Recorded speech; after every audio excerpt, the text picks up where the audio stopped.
So hello everyone. आज मैं आपको फंडामेंटल राइट्स के बारे में बताने वाली हूँ। वैसे तो आपने फंडामेंटल राइट्स के बारे में बहुत सुना होगा। ये वो राइट्स होते हैं जो हमें सुप्रीम कोर्ट के द्वारा प्रोवाइड किए जाते हैं, पूरी तरह से गारंटेड और जस्टिसिएबल होते हैं। तो यहाँ पर आज हम डिस्कस करने वाले हैं कि कौन से ऐसे राइट्स होते हैं जो सिर्फ और सिर्फ सिटीजन्स के लिए हैं लेकिन फॉरेनर्स के लिए नहीं है। और यहाँ पर हम ये भी बात करेंगे कौन से ऐसे राइट्स हैं जो सिर्फ और सिर्फ सिटीजन्स के लिए हैं। तो शुरू करते हैं। मैं यहाँ पर आपको पहले ये बताऊंगी फंडामेंटल राइट्स क्या होते हैं, देन बताऊंगी कि कौन से राइट्स हैं जो सिटीजन्स के लिए हैं लेकिन फॉरेनर्स के लिए नहीं है, कौन से ऐसे राइट्स हैं जो सिटीजन्स के लिए और फॉरेनर्स के लिए दोनों के लिए है, एक्सेप्ट फॉरेनर्स वो जो हमारे एनिमीज होते हैं। ठीक है, तो शुरू करते हैं। फंडामेंटल राइट्स क्या होते हैं? एक्चुअली फंडामेंटल राइट्स आपके, वही मैंने जैसे बताया अभी आपको, फंडामेंटल राइट्स आपके सुप्रीम कोर्ट के द्वारा पूरी तरह से जस्टिसेबल और गारंटेड होते हैं। ठीक है, ये आपके संविधान के पार्ट 3 में आते हैं जिसको हम मैग्ना कार्टा ऑफ इंडिया कहते हैं। इसके पीछे भी थ्योरी है कि मैग्ना कार्टा ऑफ इंडिया क्यों कहते हैं। एक्चुअली हमने फंडामेंटल राइट जो है यूएसए के संविधान से लिया था, क्योंकि ये पूरी तरह से जस्टिसेबल और इन्फोर्सिबल होते हैं इन अ कोर्ट ऑफ लॉ, इसीलिए हम इसको फंडामेंटल राइट्स को मैग्ना कार्टा कहते हैं। ठीक है, दूसरी बात जो ये है वो गारंटेड एंड प्रोटेक्टेड है, बात मैंने आपको बताई। नेक्स्ट पॉइंट कि राइट टू प्रॉपर्टी एक्ट जो था ये पूरी तरह से डिलीट कर दिया गया है हमारे संविधान फंडामेंटल राइट्स के अंदर से। 44th अमेंडमेंट एक्ट के अंदर 1978 में। ठीक है, ये आपका संशोधन किया जाता है संविधान के अंदर, तो उसमें ये राइट टू प्रॉपर्टी जो है डिलीट किया गया। देन आते हैं कुछ ऐसे राइट्स होते हैं जो सिर्फ और सिर्फ सिटीजन्स के लिए अवेलेबल हैं, और कुछ ऐसे हैं जो सिर्फ और सिर्फ फॉरेनर्स और चाहे फॉरेनर हो, चाहे वो सिटीजन हो, चाहे वो कोई भी व्यक्ति हो, चाहे वो किसी कॉर्पोरेशन का हो, कंपनी का हो, हर किसी के लिए वो राइट्स अवेलेबल होंगे। तो यहाँ हम शुरू करते हैं कि फंडामेंटल राइट्स कौन से हैं जो सिटीजन्स के लिए अवेलेबल हैं लेकिन फॉरेनर्स के लिए नहीं है। यहाँ सबसे पहले बात आती है आर्टिकल 15 की। तो आर्टिकल 15 क्या कहता है? ये कहता है कि हम किसी भी तरह का भेदभाव, डिस्क्रिमिनेशन जो है किसी भी रिलीजन, रेस, कास्ट, सेक्स और प्लेस ऑफ बर्थ पर प्रोहिबिशन है, मतलब ये हम बिल्कुल खत्म कर देंगे या होगा, खत्म ही होगा। नेक्स्ट है इक्वालिटी दी जाएगी पब्लिक एम्प्लॉयमेंट के लिए, मतलब यहाँ पर हम उस व्यक्ति को एम्प्लॉयमेंट जरूर देंगे जो एलिजिबल है, चाहे वो किसी भी धर्म का हो, चाहे वो किसी भी रिलीजन का हो। यहाँ पर स्टेट किसी भी तरह का डिस्क्रिमिनेशन उसको जॉब ऑफर करने के टाइम पे नहीं करेगी, ना उससे उसका कास्ट पूछा जाएगा, ना उसका उसका जो भी है रिलीजन नहीं पूछा जाएगा, बस उसकी एलिजिबिलिटी पूछ जाएगी कि आप अगर उस जॉब के लिए एलिजिबल हैं तो you are offer this job. ठीक है, तो नेक्स्ट है आपका आर्टिकल 19 जिसमें आपको 3 तरह के राइट्स मिलते हैं। ध्यान से सुनिएगा। कुछ ऐसे राइट्स होते हैं जो हमें इसमें मिलते हैं like in speech and expression, आपको बोलने की और एक्सप्रेस करने की आज़ादी है इसमें। नेक्स्ट आता है कि आप शांतिपूर्ण जो है पूरी तरह से असेंबली, मतलब एक तरह से कहते हैं कि असेंबल मतलब इकट्ठा होकर किसी भी तरह का आंदोलन या जो भी है प्रदर्शन कर सकते हैं, लेकिन बिना किसी लड़ाई की, हिंसा नहीं होनी चाहिए। Next association in the sense of कि आप कोई भी तरह की यूनियन बना सकते हैं, एसोसिएशन बना सकते हैं, उसकी आज़ादी है। कोई मूवमेंट कर सकते हैं, ठीक है, जिसमें किसी भी तरह का आप चोट नहीं पहुंचाएंगे किसी को। रेसिडेंस, आप कहीं भी रह सकते हैं, कहीं भी सेटल हो सकते हैं भारत के किसी भी राज्य में, कुछ एक्सेप्शन केसेस है इसमें भी।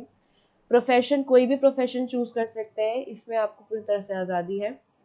नेक्स्ट आपका आर्टिकल 29 आता है जिसमें आपको लैंग्वेज, कल्चर और माइनॉरिटीज़ की प्रोटेक्शन मिलती है। माइनॉरिटीज़ मतलब वो जो दलित होते हैं, जो लोअर कास्ट में होते हैं, लेकिन एक्चुअली माइनॉरिटीज़ में भी हमने एक्चुअल ये वर्ड दलित वर्ड जो है कभी संविधान में नहीं लिखा।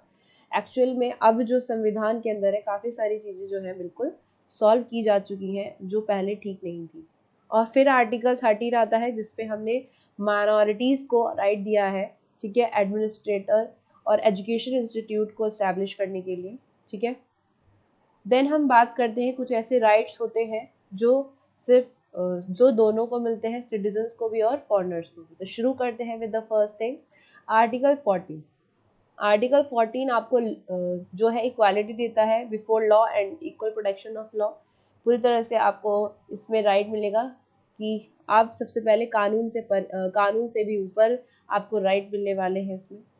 फिर आर्टिकल 29 ये आता है कि इसमें आपको लाइफ और लिबर्टी, पर्सनल लिबर्टी, आपकी कभी भी आपका पर्सनल जो स्पेस है वो कभी भी हम प्रोटेक्ट करके रखेंगे। आपको कोई जो लाइफ के लिए प्रोटेक्शन, मतलब आपको पर्सनली किसी भी तरह से कोई परेशान नहीं कर सकता है, इसका भी राइट मिलेगा आपको।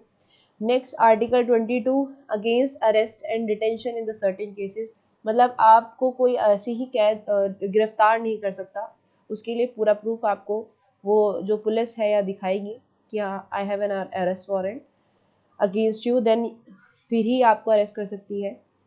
मतलब you can ask for the arrest warrant अगर वो आपको पकड़ने आ रहे हैं तो। नेक्स्ट आर्टिकल 20 आता है जिसमें protection in respect of conviction for offences, जो आपने ऑफेंस किया है उसके रिस्पेक्ट में आपको कन्विक्शन मिलता है। देन आता है इसमें एलिमेंट्री एजुकेशन, मतलब आपको एक 8 तक की एजुकेशन जो है फ्री ऑफ कॉस्ट होती है। इसमें आर्टिकल 21 में ही दिया गया है कि चाहे वो कोई भी गरीब व्यक्ति है, बच्चा है, उसको पूरी तरह से जो है इसमें राइट दिया जाएगा। नेक्स्ट आता है prohibition of traffic in human being and force labour, मतलब इस जो भी व्यक्ति है उसको जैसे पहले के टाइम पे या अब ऐसा बहुत कम होता है, जो लोग होते हैं वो लोगों का, ह्यूमंस का, मतलब एक्सपोर्ट इंपोर्ट करते हैं, लेबरिंग करवाते हैं, बाल मजदूरी कराते हैं और उन्हें फोर्सफुली काम कराया जाता है, तो इसका भी प्रोहिबिशन है। मतलब चाहे वो सिटीजन है या फॉरेनर है, ये राइट्स जो है आपको दोनों को मिलते हैं। देन इसके बाद 7th पॉइंट में यही सिटीजन्स और फॉरेनर्स के लिए कौन से ऐसे राइट्स हैं, तो आर्टिकल 24 में आपको दिया गया है कि प्रोहिबिशन है किसका, एम्प्लॉयमेंट का और चिल्ड्रन इन फैक्ट्रीज, मतलब हम चिल्ड्रंस को फैक्ट्रीज में ऐसे भारी भरकम वर्क जो है उनको नहीं करा सकते हैं। इसकी जुर्माना और कैद बहुत लंबी होती है अगर ऐसा कराया तो, ठीक है। तो यहाँ पे भी एक एक्सेप्शन केस है कि हम चिल्ड्रन से वर्क करा सकते हैं, लेकिन वो ज़्यादा हैवी नहीं होना चाहिए। लाइक जैसे आपने देखा है कि काफ़ी सारे टीवी शोज़ में बच्चों को काम कराया जाता है, लेकिन वो इतना हैवी वर्क नहीं होता, तो इसीलिए वो कर सकते हैं। इसमें थोड़ा सा एक्सेप्शन केस आता है। नेक्स्ट आर्टिकल 25, सॉरी यहाँ पे बात करते हैं आर्टिकल 25 में दो चीज़ें आ जाती हैं, ठीक है।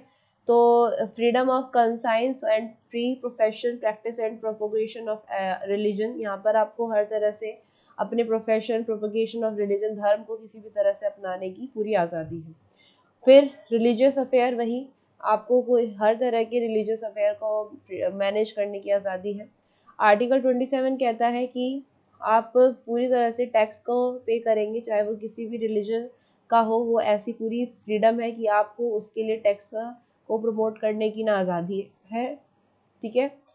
मतलब ये आप जैसे पहले के टाइम पे ये मुगलों के टाइम पे काफ़ी सारा जो टैक्स लिया जाता था रिलीजन बेस पर, वो चीज़ नहीं है, वो उससे पूरी तरह से आज़ादी है, वो आप नहीं कर सकते हैं, ऐसे टैक्स वगैरह नहीं ले सकते किसी भी रिलीजन से रिलेटेड, ठीक है।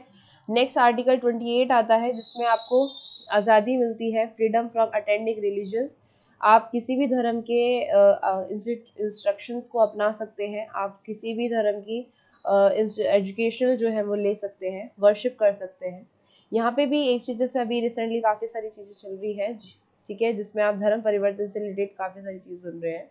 आप किसी को भी फोर्सफुली नहीं करा सकती है, रिलीजन जो है कन्वर्जन नहीं करा सकते फोर्सफुली, तो यहाँ पर एक यही केस चल रहे हैं काफ़ी सारे। तो if you like this video, please like, share and subscribe to my channel and keep watching. Thank you.